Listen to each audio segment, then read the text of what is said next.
ವೀಕ್ಷಕರೇ ನಮಸ್ಕಾರ. ಹಾಸನಾಂಬ ಹಾಗೂ ಸಿದ್ದೇಶ್ವರ ದರ್ಶನೋತ್ಸವಕ್ಕೆ ಸಿದ್ಧತೆ ಬಿರುಸಿನಿಂದ ಸಾಗಿದೆ. ವರ್ಷಕ್ಕೊಮ್ಮೆ ದರ್ಶನ ನೀಡುವ ಹಾಸನಾಂಬೆ ಉತ್ಸವ ಈ ವರ್ಷ ಅಕ್ಟೋಬರ್ 9ರಿಂದ 23ರವರೆಗೆ ನಡೆಯಲಿದೆ. ಈ ಹಿನ್ನೆಲೆಯಲ್ಲಿ ಬಂದಂತಹ ಭಕ್ತಾದಿಗಳಿಗೆ ಯಾವುದೇ ಲೋಪ ಉಂಟಾಗಬಾರದೆಂಬ ದೃಷ್ಟಿಯಿಂದ ದೇವಸ್ಥಾನದ ಸುತ್ತಮುತ್ತ ಇರುವ ರಸ್ತೆಗಳಿಗೆ ಡಾಂಬರೀಕರಣ ಕೆಲಸ, ಗುಂಡಿ ಮುಚ್ಚುವ ಕೆಲಸ, ದೇವಸ್ಥಾನದ ಸುತ್ತಮುತ್ತ ಸ್ವಚ್ಛತಾ ಕೆಲಸ ಬಿರುಸಿನಿಂದ ಸಾಗುತ್ತಿದೆ. ನಗರ ಹಾಗೂ ಬಡಾವಣೆಯ ರಸ್ತೆಗಳಲ್ಲಿನ ಗುಂಡಿಗಳನ್ನು ಮುಚ್ಚಲಾಗುತ್ತಿದ್ದು ಸುಗಮ ಸಂಚಾರಕ್ಕೆ ಅವಕಾಶ ಕಲ್ಪಿಸಲಾಗುತ್ತಿದೆ. ಉತ್ಸವದ ವೇಳೆ ಕಿಂಚಿತ್ತೂ ಲೋಪವಾಗದಂತೆ ಎಲ್ಲ ಭಕ್ತರು ದರ್ಶನ ಮಾಡಲು ಅನುಕೂಲ ಕಲ್ಪಿಸಲಾಗುತ್ತಿದೆ. ಹೊಸ ಬಸ್ ನಿಲ್ದಾಣದಿಂದ ಹಾಸನಾಂಬ ದೇವಾಲಯಕ್ಕೆ ಭಕ್ತಾದಿಗಳಿಗೆ ಕೆಎಸ್ಆರ್ಟಿಸಿ ಬಸ್ ವ್ಯವಸ್ಥೆ ಇರುವ ಕಾರಣ ಅಲ್ಲಿ ಹಾಳಾಗಿರುವ ರಸ್ತೆಯನ್ನು ಡಾಂಬರೀಕರಣ ಮಾಡಿ ಸಾರ್ವಜನಿಕರಿಗೆ ವಾಹನ ಸಂಚಾರಕ್ಕೆ ಅನುವು ಮಾಡಿಕೊಡಬೇಕಾಗಿದೆ. ಅಷ್ಟೇ ಅಲ್ಲದೆ ಮೂಲಭೂತ ಸೌಕರ್ಯಗಳಾದ ಕುಡಿಯುವ ನೀರು, ಶೌಚಾಲಯ ಮತ್ತಿತರ ವ್ಯವಸ್ಥೆಗೆ ಕ್ರಮವಹಿಸುವುದರ ಜೊತೆಗೆ ಸ್ವಚ್ಛತಾ ಸಿಬ್ಬಂದಿ ಕಡ್ಡಾಯವಾಗಿ ಸ್ಥಳದಲ್ಲಿಯೇ ಇದ್ದು ಬಂದಂತಹ ಸಾರ್ವಜನಿಕರಿಗೆ ಊಟದ ವ್ಯವಸ್ಥೆ, ವಾಹನ ನಿಲ್ಲಿಸಲು ಸ್ಥಳಾವಕಾಶ ಮುಂತಾದ ಮೂಲಭೂತ ಸೌಕರ್ಯಗಳನ್ನು ಮಾಡಿಕೊಡುವ ನಿಟ್ಟಿನಲ್ಲಿ ಮಹಾನಗರ ಪಾಲಿಕೆ, ಜಿಲ್ಲಾಧಿಕಾರಿಗಳು, ಪೊಲೀಸರು ಬಂದೋಬಸ್ತ್ ಮಾಡಬೇಕಾಗಿದೆ. ಹಾಸನಾಂಬ ಹಾಗೂ ಸಿದ್ದೇಶ್ವರ ದರ್ಶನೋತ್ಸವಕ್ಕೆ ಪ್ರಾರಂಭವಾಗಿರುವ ಸಿದ್ಧತೆ ಬಗ್ಗೆ ವಿಶ್ವಪಥ ಚಾನಲ್ ವರದಿ ಮಾಡಲು ಭೇಟಿ ನೀಡಿದಾಗ ಹಾಸನಾಂಬ ದೇವಾಲಯದ ಸುಪರ್ದಿಗೆ ಬರುವಂತಹ ಮಹಾನಗರ ಪಾಲಿಕೆಯ ಸದಸ್ಯರನ್ನು ಭೇಟಿ ಮಾಡಿ ಅಲ್ಲಿನ ಸ್ವಚ್ಛತಾ ಕಾರ್ಯ ಮತ್ತು ಹಾಸನಾಂಬ ದರ್ಶನ ಉತ್ಸವಕ್ಕೆ ಸಂಬಂಧಿಸಿದಂತೆ ಮಾತನಾಡಿಸಿದಾಗ ಅವರು ಎಲ್ಲ ಮಾಹಿತಿಯನ್ನು ತಿಳಿಸಿದರು. ನಮಸ್ಕಾರ, ನಾನು HK ಯೋಗೇಂದ್ರ ಕುಮಾರ್ ಬಾಬು ಅಂತ 11ನೇ ವಾರ್ಡ್ನ ನಗರ ಪಾಲಿಕೆ ಸದಸ್ಯ. ಈ ವರ್ಷದ ಹಾಸನಾಂಬ ಅಧಿದೇವತೆ ಹಾಸನಾಂಬ ದೇವತೆ ಜಾತ್ರಾ ಮಹೋತ್ಸವ ಸಿದ್ಧತೆ ಭರದಿಂದ ಸಾಗಿದೆ. ಸಿದ್ಧತೆ ಮಾಡ್ತಾ ಇರೋದೇನೋ ಸಂತೋಷ.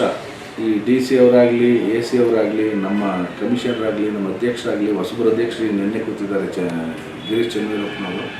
ಆದರೆ ನಮಗೇನು ಅಂದರೆ ನಗರಸಭೆ ಅವರಿಗೆ ನಗರಸಭಾ ಸದಸ್ಯರ ಕಡೆಗಣಿಸಿ ಇದುವರೆಗೆ ನಡೆದಿರೋಂಥ ಈಗ ಕೃಷ್ಣ ಬೈರೇಗೌಡರು ಇಲ್ಲಿಗೆ ಜಿಲ್ಲಾ ಉಸ್ತುವಾರಿ ಸಚಿವರಿದ್ದಾರೆ, ಸಂತೋಷ, ಒಳ್ಳೆ ಮನುಷ್ಯ, ಸರಳ ವ್ಯಕ್ತಿತ್ವ, ತುಂಬ ಪ್ರಾಮಾಣಿಕವಾಗಿ ನಡ್ಕೊಳ್ಳೋಂಥ ಒಬ್ಬರು ಮಿನಿಸ್ಟ್ರು ಅವರು.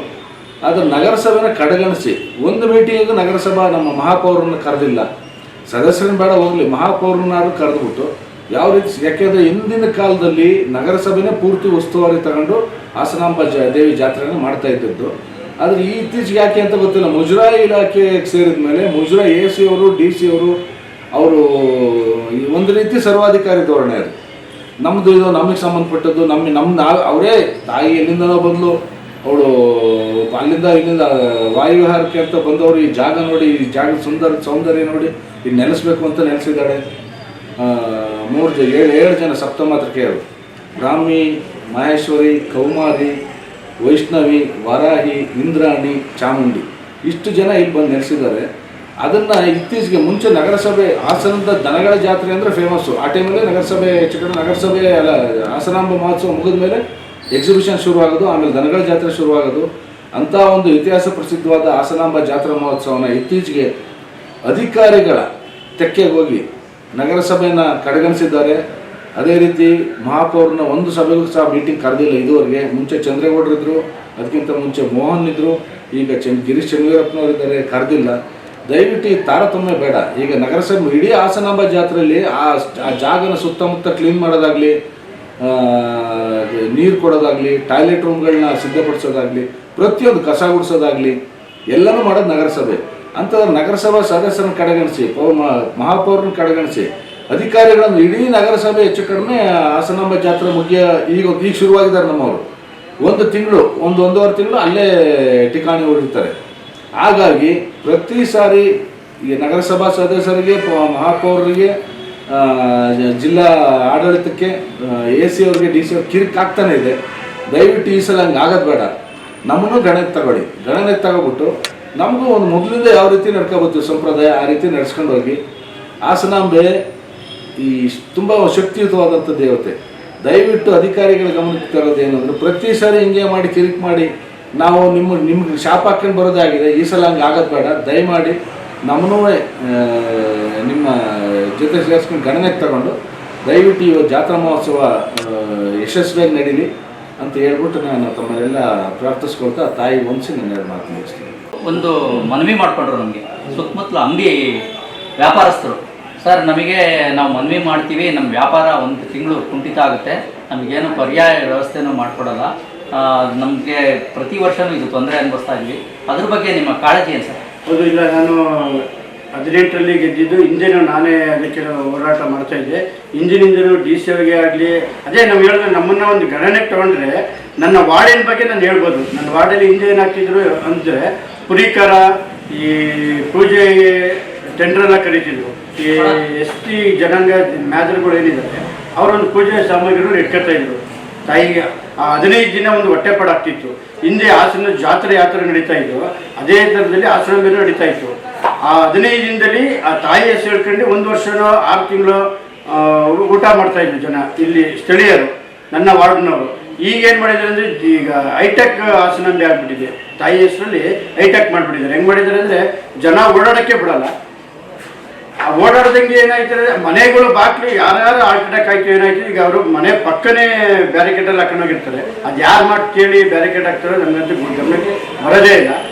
ಯಾರಿಗಾರ ಪ್ರಾಬ್ಲಮ್ ಆದರೆ ಹಾಸ್ಪಿಟ್ಲಿಗೆ ಹೋಗಬೇಕು, ಮತ್ತೊಂದಕ್ಕೆ ಹೋಗ್ಬೇಕು ಅಂದರೆ ಬರೋಕ್ಕೆ ಚಾನ್ಸ್ ಇರೋಲ್ಲ. ಮತ್ತು ಮನೆಯವರೆಲ್ಲರ ಬೇರೆ ಕಡೆ ಹೋಗಿ ಆ ಮನೆಗೆ ಬರಬೇಕು ಅಂತ ಆದರೆ ಹರಸಾಹಸ ಮಾಡಬೇಕು.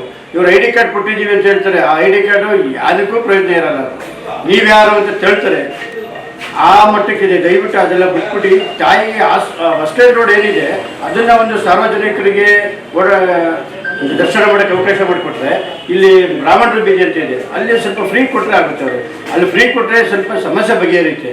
ಹೊಸ್ಟೇಜ್ ರೋಡ್ ವಿಶಾಲವಾಗಿದೆ, ಅಲ್ಲಿ ಸಾರ್ವಜನಿಕ ದರ್ಶನ ಮಾಡ್ಬೋದು ಅಂತ ನನ್ನ ಅನಿಸಿಕೆ. ಪ್ರಸಾದದ ವ್ಯವಸ್ಥೆ ಏನಿದೆ ಅದನ್ನು ಪ್ರಸಾದದ ರೂಪದಲ್ಲಿ ಕೊಡಬೇಡಿ. ನಮ್ಮ ಸ್ನೇಹಿತರು ಹೇಳ್ದಂಗೆ ಯಾವ್ದಾರ ಒಂದು ಕಲ್ಯಾಣ ಮಂಟಪನ ಮಾಡ್ಕೊಂಡು ಒಂದು ಅನ್ನ ಸಾಂಬಾರು ಏನಾದ್ರು ಒಂದು ಕೊಡೋಂಥ ವ್ಯವಸ್ಥೆ ಹಾಕಬೇಕು. ಯಾಕೆಂದರೆ ಗಂಟೆಗಟ್ಟಲೆ ಕ್ಯೂವಲ್ಲಿ ನಿಂತಿರ್ತಾರೆ, ಅವ್ರಿಗೆ ಒಂದು ಜೊನ್ನೆ ನೀವು ಪ್ರಸಾದ ಕೊಡೋದು ಅದು ಸಾಕಾಗಲ್ಲ. ಅವ್ರಿಗೆ ಹೆಚ್ಚಿನ ರೀತಿಯಲ್ಲಿ ದರ್ಶನ ಮಾಡ್ಕೊಂಡು ಹೊರಗೆ ಬಂದ ತಕ್ಷಣವೇ ಒಂದು ಊಟದ ವ್ಯವಸ್ಥೆಯನ್ನು ಮಾಡಿದ್ರೆ ಅವ್ರಿಗೆ ಹೊಟ್ಟೆ ತುಂಬಿ ಊಟ ಸಿಕ್ತಂಗೆ ಆಗುತ್ತೆ, ತಾಯಿಯ ಪ್ರಸಾದ ಸಿಕ್ತಂಗೆ ಆಗ್ತದೆ. ಹಾಗಾಗಿ ಅದನ್ನು ಮಾಡಬೇಕು ಅನ್ನೋದು ನಮ್ಮ ಅಭಿಲಾಷೆ. ಈಗ ನೀವೇನು ಆ ಊಟದ ವ್ಯವಸ್ಥೆ ಮಾಡಬೇಕು ಅನ್ನೋದಾದರೆ ನೀವೇನು ಜಿಲ್ಲಾಡಳಿತ ಅದನ್ನೇನು ಮಾಡೋದಕ್ಕೆ ಹೋಗಬೇಡಿ. ಸಾರ್ವಜನಿಕರಿಗೆ ಅನ್ನದಾನ ವ್ಯವಸ್ಥೆ ನಡೀತಿದೆ ಅಂದರೆ ಕುಂಟಾಲ್ಗಟ್ಟಲೆ ಅಕ್ಕಿ ಬರ್ತದೆ, RMCಯಿಂದ ತರಕಾರಿ ಫ್ರೀಯಾಗಿ ಕೊಡ್ತದೆ. ನೀವೇನಿಲ್ಲ ಭಟ್ರ ವ್ಯವಸ್ಥೆ ಮಾಡ್ಕೊಂಬಿಟ್ಟು ಅದನ್ನು ಮಾಡಿದ್ರೆ ಬರುವಂಥ ಭಕ್ತಾದಿಗಳಿಗೆ ಭಾಳ ಅನುಕೂಲ ಆಗ್ತದೆ. ಆಮೇಲೆ UGD ಸಮಸ್ಯೆ ಈಗ ಆಲ್ರೆಡಿ ಈಗ ನಮಗೂ ನಾವಲ್ಲಿ ನೋಡ್ತಾ ಇರೋ ಮಾಹಿತಿ ಪ್ರಕಾರ UGD ಸಮಸ್ಯೆ ಈಗ ಆಲ್ರೆಡಿ ತೆಗ್ದು UGDನ ರೆಡಿ ಮಾಡಿದ್ದಾರೆ. ಅದೊಂದು ಸಂತೋಷದ ವಿಚಾರ. ಪ್ರತಿ ವರ್ಷ ಆಸ್ತಂಬ ದೇವಿ ಬಾಗಿಲು ತೆಗೆಯೋಂಥ 10 ದಿವಸದಲ್ಲಿ ಕೆಲಸಗಳು ನಡೀತಿತ್ತು, ಈಗ 3 ತಿಂಗಳಿಂದ ಮುಂಚೆನೇ ನಡೀತಾ ಇದೆ. ಅದು ಸಂತೋಷಕರವಾದ ವಿಚಾರ. ಆಮೇಲೆ ಇನ್ನೊಂದು ಮಾಹಿತಿ ನಮಗೆ ಬಂದಿರೋ ಮಾಹಿತಿ ಏನು ಅಂತಂದರೆ, ಈ ಬಾರಿ VVIPಯ ಪಾಸು VVIPಯ ದರ್ಶನವನ್ನು ಕಡ್ಡಾಯವಾಗಿ ನಿಷೇಧ ಮಾಡಿದ್ದಾರೆ. ಅದು ಯಾರೇ ಆಗಿರ್ಬೋದು, ಸಂಸದರಾಗಿರ್ಬೋದು, ತಾಲೂಕಿನ MLA ಆಗಿರ್ಬೋದು, ಯಾರಿಗೆ ಆದರೂ ಸಹ ಕಡ್ಡಾಯವಾಗಿ ನಿಷೇಧ ಮಾಡಿದ್ದಾರೆ. ಆಮೇಲೆ ನಾಯಕರು ಬಂದಂಥ ಸಮಯದಲ್ಲಿ ಅವ್ರ ಬೆಂಬಲಿಗರು 30 ಜನ 40 ಜನ 50 ಜನ ಒಳಗೆ ಹೋಗ್ತಿದ್ರಲ್ಲ, ಆ ಪ್ರಮೇಯನೇ ಇಲ್ಲ. ಈಗ ಯಾವ MLA ಆಗಿರ್ಬೋದು, ಯಾವ ಸಂಸದರೇ ಆಗಿರ್ಬೋದು, ಅವರು ತನ್ನ ಕಾರನ್ನು ತೆಗೆದುಕೊಂಡು IBಗೆ ಬರಬೇಕು, IBಯಲ್ಲಿ ಅವರ ಹೆಸರನ್ನು ಕೊಡಬೇಕು. MLAಯ ಜೊತೆಯಲ್ಲಿ 10 ಜನಕ್ಕೆ ಮಾತ್ರ ಅವಕಾಶ. ಅದು ಯಾರಾಗಿರ್ಬೋದು, MLA 10 ಜನಕ್ಕೆ ಅವಕಾಶ, ಸಂಸದರು ಅಷ್ಟೇ 10 ಜನಕ್ಕೆ ಅವಕಾಶ. ಅವರಲ್ಲಿ ಸರ್ಕಾರ ಜಿಲ್ಲಾಡಳಿತದಿಂದ ಗಾಡಿ ವ್ಯವಸ್ಥೆ ಇರ್ತದೆ, ಆ ಗಾಡಿ ಎತ್ಕೊಂಡ್ಬರ್ಬೇಕು, ತಾಯಿ ದರ್ಶನ ಮಾಡ್ಕೊಂಡು ಹೋಗ್ಬೇಕು. ಒಂದು ಸಲ ಬಂದಂಥ MLAಗೆ ಮತ್ತೆ ಅವಕಾಶ ಇಲ್ಲ. ಈ ಬಾರಿ ಒಂದು ಸಲ ದರ್ಶನ ಮಾಡಿದಂಥ MLAಗೆ ಮತ್ತೆ ಅವಕಾಶ ಇರುವುದಿಲ್ಲ. ಅದನ್ನು ಜಿಲ್ಲಾಡಳಿತ ಭಾಳ ನೀಟಾಗಿ ವ್ಯವಸ್ಥೆ ಮಾಡಿದೆ.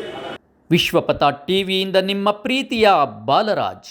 ವಿಶ್ವಪಥ ಟಿವಿಯನ್ನು ಸಬ್ಸ್ಕ್ರೈಬ್ ಮಾಡಿ, ಶೇರ್ ಮಾಡಿ, ಲೈಕ್ ಮಾಡಿ.